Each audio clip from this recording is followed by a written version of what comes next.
Monsieur le conseiller fédéral, monsieur le directeur, mesdames et messieurs, bonjour. Bienvenue à cette conférence de presse en ce dimanche de votation.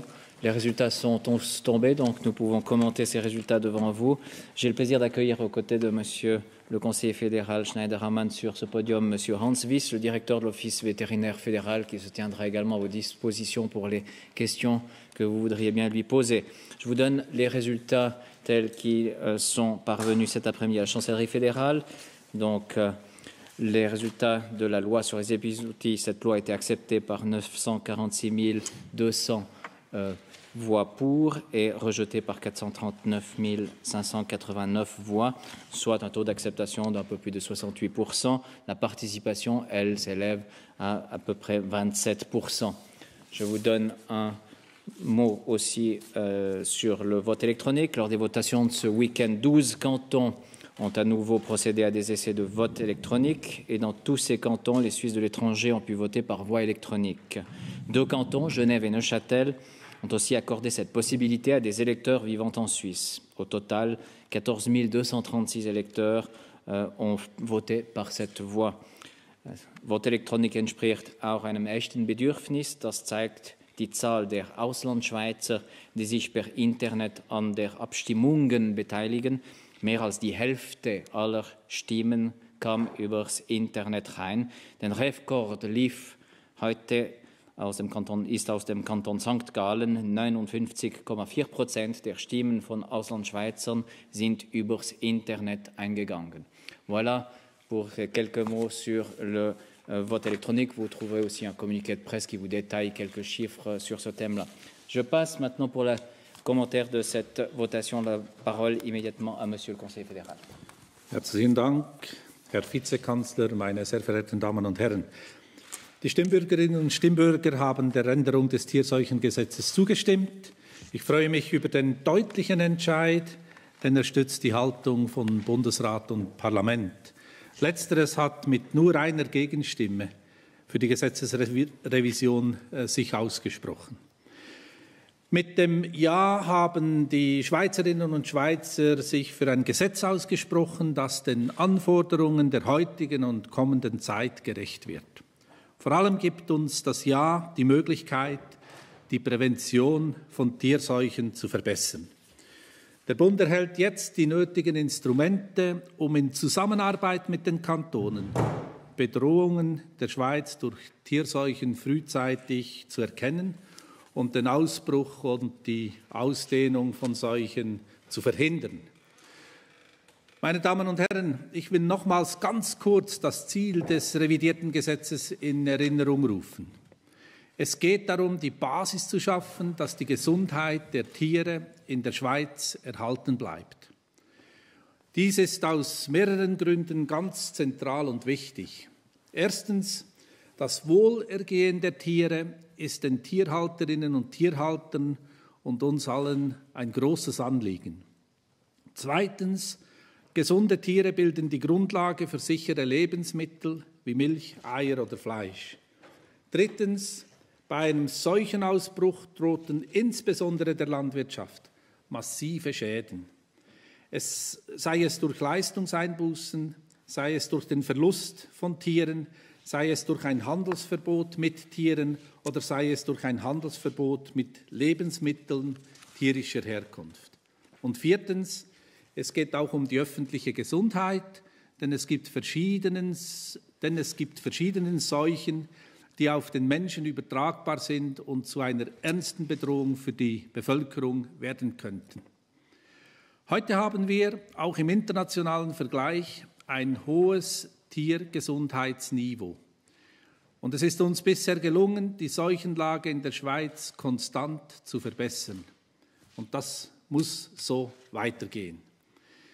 Mesdames et Messieurs, nous avons désormais, grâce à la nouvelle loi, les moyens d'améliorer la prévention et de l'adapter aux exigences de notre temps.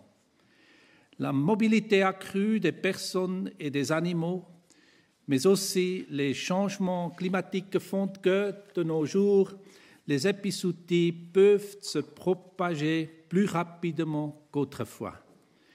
Je suis convaincu que la loi révisée nous donne de meilleures chances d'affronter efficacement les dangers épisodiques, par exemple au moyen de programmes de détection précoce que nous aurons désormais la Possibilité de financer. Zwei Sorgen, meine sehr verehrten Damen und Herren, sind in der Abstimmungskampagne immer wieder zur Sprache gekommen. Diese Sorgen nehme ich ernst. Und ich kann Ihnen versichern, dass mit dem revidierten Gesetz auch in Zukunft für Impfungen die genau gleichen Regeln gelten wie heute.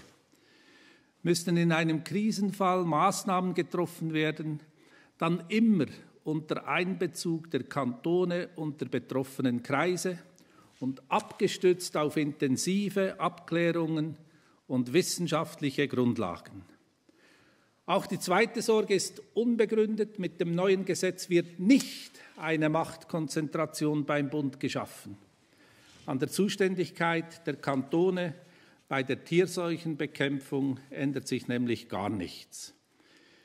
Ich bin sehr zufrieden mit dem heutigen Abstimmungstag. Ich werte das heutige Abstimmungsresultat als Zeichen des Vertrauens in die Behörden und ich bedanke mich im Namen des Bundesrates für dieses Vertrauen. Merci, Monsieur le Conseiller fédéral. Nous passons à vos questions. Monsieur Nebel. J'aurais deux questions. La première, est-ce que vous pouvez, d'un point de vue assez technique, confirmer que le taux de participation est le plus bas depuis les années 90, voire même auparavant? Deuxièmement, il y a quand même 2 cantons qui ont dit non à la loi. Cela peut sembler assez surprenant vu la manière dont la loi a été approuvée au Parlement. Comment est-ce que vous expliquez ces résultats négatifs dans ces 2 cantons, ainsi qu'en Suisse centrale où les taux d'approbation de la loi sont beaucoup plus faibles que dans le reste de la Suisse? Ja, die Stimmbeteiligung ist nicht überwältigend. Es ist eine bescheidene Stimmbeteiligung, aber sie ist zu respektieren. Und es war natürlich im Vorfeld immer wieder die Diskussion, dass diese einzige Abstimmung, auch eine eher technische Abstimmung, möglicherweise nicht enorm mobilisieren wird. So gesehen bin ich trotzdem zufrieden mit diesen knapp 27% Stimmbeteiligung. Ob es eine der schwächsten ist, vermag ich nicht zu beurteilen, aber sicherlich nicht eine der stärksten. La Chancellerie peut vous livrer ce résultat tout à l'heure, la confirmation. Und zu den 1,5 Kantonen, ein Halbkanton, ja, das entspricht unserer Demokratie und offensichtlich ist in diesen Regionen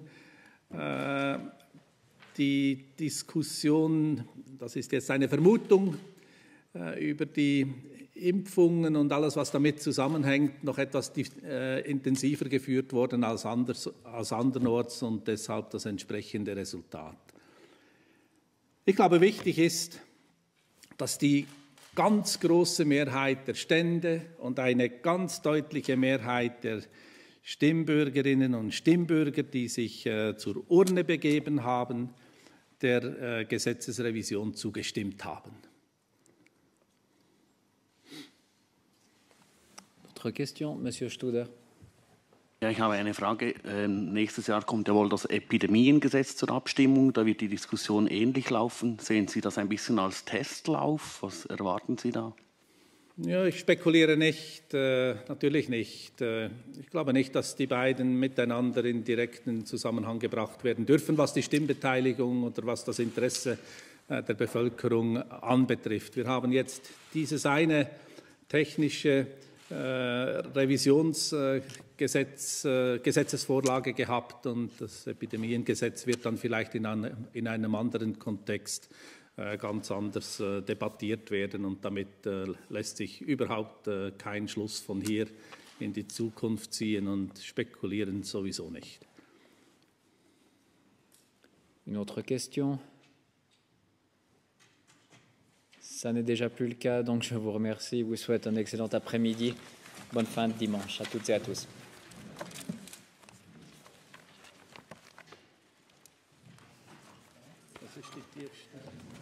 Ich muss